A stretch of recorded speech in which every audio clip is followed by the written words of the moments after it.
செல்வகுமாரின் மாலை வானிலை ஆய்வறிக்கை. அதிகாரப்பூர்வ வானிலை அறிக்கைக்கு இந்திய வானிலை ஆராய்ச்சித்துறை அறிக்கையை பார்க்கவும். 2026 பிப்ரவரி 23 திங்கட்கிழமை மாலை நிலவர ஆய்வறிக்கை. இன்றைய அறிக்கையில கடந்த 24 மணி நேர மழைப்பொழிவு மற்றும் வரக்கூடிய சில நாட்கள் மழை வானிலை இருக்கிறது. அது எங்கே? காற்று சுழற்சியாக செயலிழந்து கொண்டு மழைப்பொழிவை கொடுக்க போவது எங்கெங்கே? அடுத்த நிகழ்வு உறுதி உறுதி உறுதி மார்ச் 8க்கு மேல் 20க்குள் அடுத்தடுத்த 2 நிகழ்வு என்று சொல்லலாம்.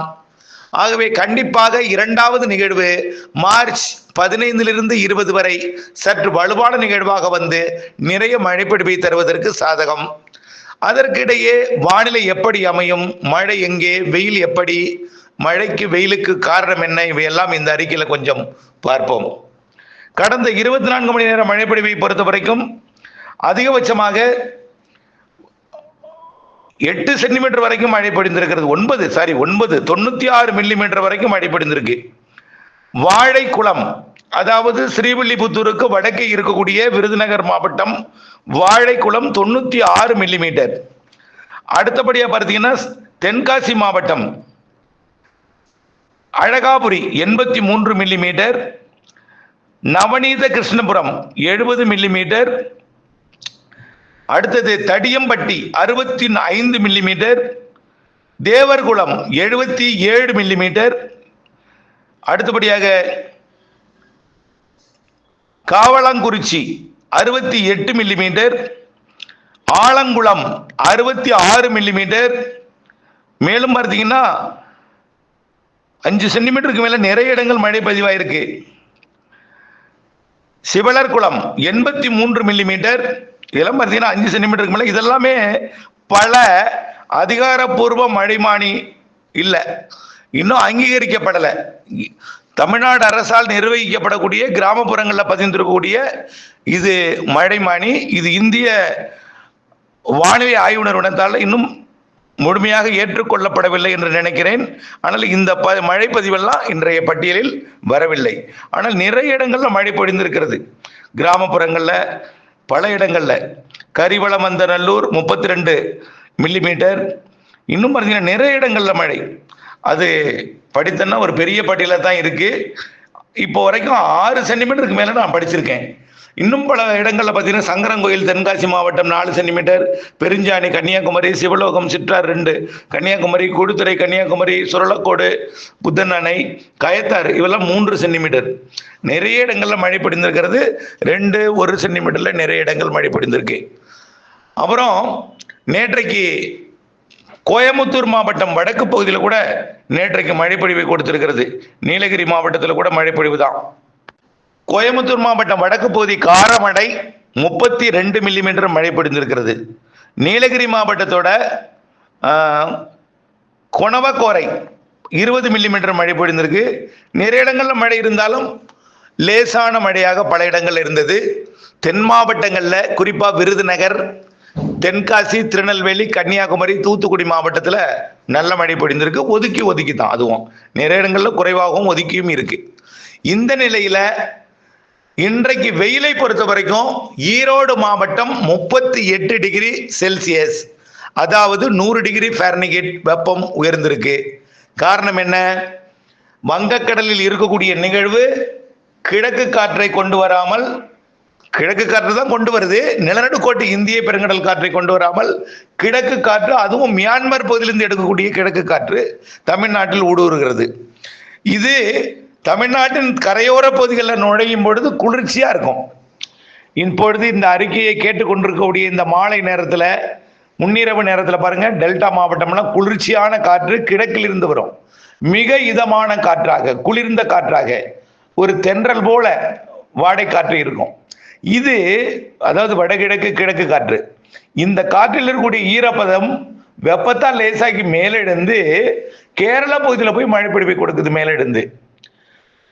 இன்றைக்கு காலையில டெல்டாவில் தூறல் காணப்பட்டது. நிறைய இடங்கள்ல மிரட்டும்னு சொன்னா மிரட்டியது. நாற்று விட்டவர்களாம் அர்ஜென்டா தண்ணீரை கட்டினார்கள். அவரோட விவசாயிகள்லாம் குழப்பியது. எனக்கு அப்பொழுதே நாம் சொல்லிவிட்டோம், இன்றைக்கு பெரிதா மழை இருக்காது, குழப்பம்தான், விலகிவிடும் மேகம் அப்படின்னோம். நிறைய பேர் தண்ணீர் கட்டியவர்கள்லாம் கைபேசி அடித்து அழைப்பவர்களெல்லாம் தண்ணீரை திறந்து விடுங்கள், மழை இருக்காது, மேகமூட்டம் கலைந்து விடும் என்று சொன்னோம். அதே போல கலைந்து விட்டது. தென் மாவட்டங்கள், மேற்கு மாவட்டங்கள்ல இன்றைக்கு கொஞ்சம் மழை இருக்கும். இப்ப கூட மதுரை மாவட்டத்தில் ஒரு இடங்கள்ல மழை இருக்கு, கேரளாவில் மழை பெய்து கொண்டிருக்கு, இன்னும் ஒரு சில இடங்கள்ல மழை பிடிப்பை கொடுக்கலாம்.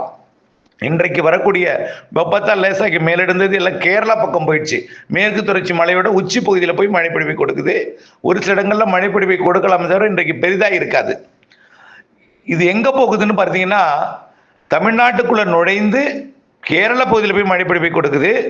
மேலெழுந்த வெப்பத்தால் லேசாக்கி மேலெழுந்த நீராவி கேரளாவுக்கு போயிடுதா, கீழே காற்று வறண்டு போய் விடுகிறது. வறண்டு போன காற்று அனலை கொடுக்கிறது. எங்கெல்லாம் அனலை கொடுக்கும்? கடலூர் மாவட்டத்தில் நுழையும் காற்று வெப்பமடைந்து கடலூர் மாவட்டம் உள்பகுதிக்கு போகும். மேலும் வெப்பமடைந்து மொத்த நீராவி ஆவியான பிறகு வறண்ட காற்றா சேலத்துக்குள்ள போகும். சேலம் நாமக்கல் போய் இன்னைக்கு இருக்க வெப்பமும் வெப்பத்தால் லேசாக்கி மேலே எழுந்துடும். அப்புறம் எங்க போகும்? நேரடியாக ஈரோடு போகும். ஈரோடு போறதுனால தான் அங்கே 100 டிகிரி ஃபாரன்ஹீட் வெப்பம். பொதுவாக பாலக்காட்டு கணவாய் வழியாக தான் அந்த அரபிக்கடலுக்கு அது போகும். எப்பொழுதுமே ஒரு வீடு இருக்குன்னா தெருவாசல் பின்பக்கம், அதாவது முன்பக்க வாசல் பின்பக்க வாசல் எதிர் ஜன்னல் இதெல்லாம் திறந்து இருந்தாதான் ஒரு வாயில் வழியாகவோ ஒரு ஜன்னல் வழியாகத்தான் காத்து புகுந்து எதிர் ஜன்னலுக்கு போகும். அதே போலதான் கிழக்கிலிருந்து வரக்கூடிய காற்று மலை வழியாக போவதை விட பாலக்காட்டு கணவாய் வழியாக வலுவாக போகிற காரணத்தினால்தான் கிழக்கிருந்து வரக்கூடிய காற்று பாலக்காட்டு கணவாய் வழியாக பயணிக்கும் பொழுது வெப்பமடைந்த அனலை, ஒரு கடுமையான ஒரு உக்கிரமான கோரமான ஒரு வெப்பத்தை இன்றைக்கு கொடுத்திருக்கிறது. இது 100 டிகிரி தான் ஈரோடு. சில இடங்கள்ல 98 99 இருந்துச்சு, 35 டிகிரிக்கு மேல இருந்துச்சு சில மாவட்டங்கள், சேலம், நாமக்கல், ஈரோடு மாவட்டத்தில், கரூர்ல எல்லாம். இது தொடர்ந்து இப்படியே இருக்காது. இப்படியே 100 101 102 110 போகும்னு நீங்க நினைக்க வேண்டாம். செட் ஆகிறதை பொறுத்து தான் இந்த நிகழ்வு. அரபிக்கடலில் இருக்கக்கூடிய காற்று சுழற்சி மேற்கு காற்றை அனுப்பி இருந்தால் இது குளிர்வித்து எதிர்த்து தடுத்து மேற்கு மாவட்டங்கள்ல மழைப்பிடிப்பை கொடுத்திருக்கோம். அந்த காற்று மேற்கு காற்று வரல. ஏன்னா அரபிக்கடல்ல கர்நாடக கரையோரம் ஒரு காற்று சுழற்சி இருக்கு. அது நேரடியாக தெலுங்கானா பகுதியை நோக்கி உள்ளே நுழைய போகுது. அதனால இந்த கிழக்கு காற்றை சந்தித்து மழையாக மாற்றக்கூடிய சக்தி இப்ப பாலக்காட்டு கணவாய் வழியாக நுழையக்கூடிய காற்றுக்கு இல்லை. அதனாலதான் வறண்ட காற்றாக மேற்கே போய் வெப்பமான அனலை கொடுத்தது. நாளைக்கும் இப்படித்தான் இருக்கும். வரக்கூடிய நாட்கள்ல இப்படி இருந்தாலும் இன்று போல் மிக கோரமா இருக்காது, ஆனால் இருக்கும். 37 38 அப்படியே தொட்டுட்டே இருக்கும். ஒரு மார்ச் 7ஆம் தேதி வரைக்கும் இப்படித்தான் இருக்கும். ஈரோடை பொறுத்த வரைக்கும் 98 97 99 100 இப்படி ஃபாரன்ஹீட்ல இருந்துட்டே இருக்கும். அதாவது 35 இருந்து 38 டிகிரி ஃபாரன்ஹீட் வரைக்கும், செல்சியஸ் வரைக்கும் உயரும். அதாவது 95 டிகிரி ஃபாரன்ஹீட்ல இருந்து 100 டிகிரி ஃபாரன்ஹீட் வரைக்கும் வெப்பம் உயர்ந்திருக்கும் ஈரோடு. பிற பகுதி எல்லாமே மேற்கே கொஞ்சம் உயர்ந்து இருந்தாலும் கிழக்கே அந்த அளவிற்கு உயர்ந்திருக்காது. இப்போ வரக்கூடிய 25 26 அந்த கர்நாடக பகுதிக்கு வரக்கூடிய காற்று சுழற்சி அப்படியே வளிமண்டலத்துல, அதாவது கர்நாடக எல்லையோர மாவட்டங்கள், மேற்கு தொடர்ச்சி மலை மாவட்டங்கள்ல வந்து நீடிக்கும் என்று எதிர்பார்க்கப்படுகிறது வளிமண்டல சுழற்சியா. இதன் காரணமா கிழக்கிலிருந்து வரக்கூடிய காற்றும் மேற்கிலிருந்து அதுக்கு குளிர்விக்கும் என்பதனால ஒரு சில இடங்கள்ல மழைக்கு வாய்ப்பு சாதகம் இருக்கு. எங்கெங்கள்லன்னா எல்லா இடத்துலையும் கிடையாதுங்க. இது அறுவடை விவசாயிகளுக்கான ஒரு முன்னெச்சரிக்கை தான். ஈரோட்டில் ஒரு இடங்கள்ல வாய்ப்பு இருக்கு, மேகமூட்டமாவது கொடுக்கும், அவ்வளவுதான் ஈரோட்டில். அடுத்தபடியா பார்த்தீங்கன்னா திருப்பூர், கோயம்புத்தூர்ல ஒரு இடங்கள்ல வாய்ப்பு இருக்கு. 25 26ஆம் தேதி, 24 நாளைக்கு வாய்ப்பு இருக்கு. 25 26 கொஞ்சம் கூடுதல் வாய்ப்பு இருக்கு. அதே போல கொடைக்கானல் மலைப்பகுதி, திருச்சி மாவட்ட பகுதி, திண்டுக்கல் மாவட்ட பகுதி ஒரு சில இடங்கள்ல நனைக்கும் மழையோ அல்லது தூறல் மழையோ அல்லது குழப்பமோ அல்லது இப்படி இருக்கும். வரக்கூடிய 25 26 இந்த குழப்பத்தை கண்டு அஞ்ச வேண்டாம். ஆனால் வந்தால் மழை லேசாக மாலை இரவில இருக்கும். 25 26 மேற்கு தொடர்ச்சி மலையிலையும் இருக்கும், நீலகிரில கூட இருக்கலாம், அது வால்பாறையிலையும் இருக்கலாம். அதே போல கொடைக்கானல் மலைப்பகுதியிலும் இருக்கும் கண்டிப்பா. தென்காசி, திருநெல்வேலி, தேனி மாவட்டத்திலோட ஒரு சில இடங்கள்ல இருக்கலாம். மதுரைக்கும் இருக்கும். மதுரை மற்றும் அப்படியே விருதுநகர் இதுக்கும் இருக்கும். 25 26 இந்த தேதிகளில் இந்த கிழக்கு காற்றை தடுக்கும், வெப்பத்தால் லேசாக்கி மேலெடுந்து போவதை குளிர்விக்கும், கொஞ்சம் மழை பொழிவு கொடுக்கலாம். 25 26 அதுக்கப்புறம் மழை வானிலை இருக்காது, குழப்ப வானிலை இருக்கும். ஆங்காங்கே பெருசா மழை இருக்காது. இந்த நிகழ்வானது விலகி முற்றிலுமா செயலிழந்த பிறகு உயரழுத்தம் வந்துடும் வங்கக்கடலோரம். அதாவது தமிழ்நாட்டின் கடலோரத்தில் உயரழுத்தம் வரும். மூடு பனி வந்துடும். 1ஆம் தேதிக்கு மேல 2ஆம் தேதிக்கு மேல, அதாவது 3ஆம் தேதியிலிருந்து 8ஆம் தேதி வரை உயரழுத்தம் தமிழ்நாட்டின் கரையை ஒட்டி அமைந்து மூடு பனிப்பொழிவையும் பனிப்பொழிவையும் கொடுக்கும். ஆனா குளிர் இருக்காது, மூடு பனி இருக்கும். இந்த மூடு பனி என்ன ஆகும்னா விலகினோன்னு வெயில் சுட்டரிக்க ஆரம்பிச்சிடும், மேகமூட்டம் உருவாகாது. நாளை காலையில கொஞ்சம் மேகமூட்டங்கள் உருவாகும், மிரட்டும், இதெல்லாம் செய்யும் டெல்டாவில். ஆனால் அது டெல்டா மட்டும் இல்லை, சென்னையிலிருந்து டெல்டா வரைக்கும் கொஞ்சம் மேகமூட்டங்கள் கூடுதலாக இருக்கும். கொஞ்சம் பனிப்பொழிவு போலையும் மழைப்பொழிவு போலையும் ஒரு வானிலை நாளை அதிகாலை நிலவும். அதுக்கப்புறம் வெயில் வந்துடும் நாளைக்கு பகல். இப்படியே குழப்ப வானிலை நீடித்து இருக்கும். 2ஆம் தேதிக்கு அப்புறம் இரவு நேர பனிப்பொழிவு வரும், மூடு பனி வரும். 2லிருந்து 8ஆம் தேதி வரைக்கும் மழை வானிலை இருக்காது, குழப்ப வானிலையும் இருக்காது. இரவிலே பனி, பகலிலே வெயில். 2ஆம் தேதியிலிருந்து 8ஆம் தேதி வரை. 8ஆம் தேதியிலிருந்து 15ஆம் தேதிக்குள்ள இடைப்பட்ட காலத்துல புதிதாக ஒரு காற்றழுத்த தாழ்வு நிலை, காற்று சுழற்சி, கடலோடு இணைந்த காற்று சுழற்சி வர இருக்கு. அது கொஞ்சம் நெருங்கி வந்து இலங்கைக்கும் தமிழ்நாட்டுக்கும் தூறலை கொடுக்கலாம், அல்லது வலுவாகவும் வரலாம். 2வது நிகழ்வு, இது முதல் நிகழ்வு அப்படியே திரும்பி 2வது நிகழ்வோட போய் இணைந்து 15ஆம் தேதி இல்லாட்டி 14ஆம் தேதி 13ஆம் தேதிக்கு மேல 13லிருந்து 20ஆம் தேதிக்குள்ளர நல்ல ஒரு வலுவான நிகழ்வாக, நல்ல ஒரு மழைப்பொழிவை கொடுக்க அமைப்பாக அமையும் என்று எதிர்பார்க்கப்படுகிறது. எப்போ? மார்ச் 13லிருந்து 20ஆம் தேதிக்குள்ள. அது 15 16 தேதி வாக்கில் அமையலாம், 18க்குள் அமையும் என்று எதிர்பார்க்கப்படுகிறது. கண்டிப்பா மார்ச்ல 2 நிகழ்வு இருக்கு, 8லிருந்து 20க்குள். கண்டிப்பா அதை விரைவில் ஒரு மாதிரிகள் செயலிகள்லாம் உங்களுக்கு காட்ட தொடங்கும். இப்பொழுதைக்கு அது வந்து பசிபிக் பெருங்கடலில் ஒன்றும் தென்சீன கடலில் ஒன்று இருக்கு. தென்சீன கடல் உள்ளதுதான் அது வரக்கூடிய 8ஆம் தேதி வாக்கில் வரும்.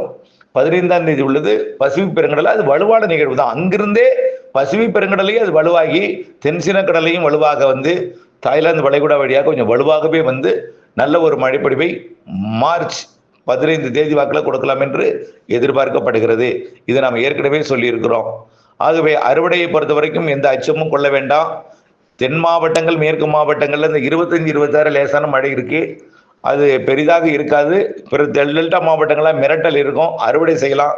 நல்ல வெயில் அறுவடை, நல்ல ஒரு தெளிவான வானம், குழப்பம் இல்லாததுன்னா 2லிருந்து 8ஆம் தேதி வரைக்கும், 8லிருந்து 20க்குள்ள 2 நிகழ்வு சொல்லியிருக்கிறேன். 2 நிகழ்வு, அதில் ஒன்று வலுவானது மார்ச் 15 தேதி வாக்கில் வரும். இணைந்தே இருங்கள் அப்டேட்ஸுடன். நன்றி.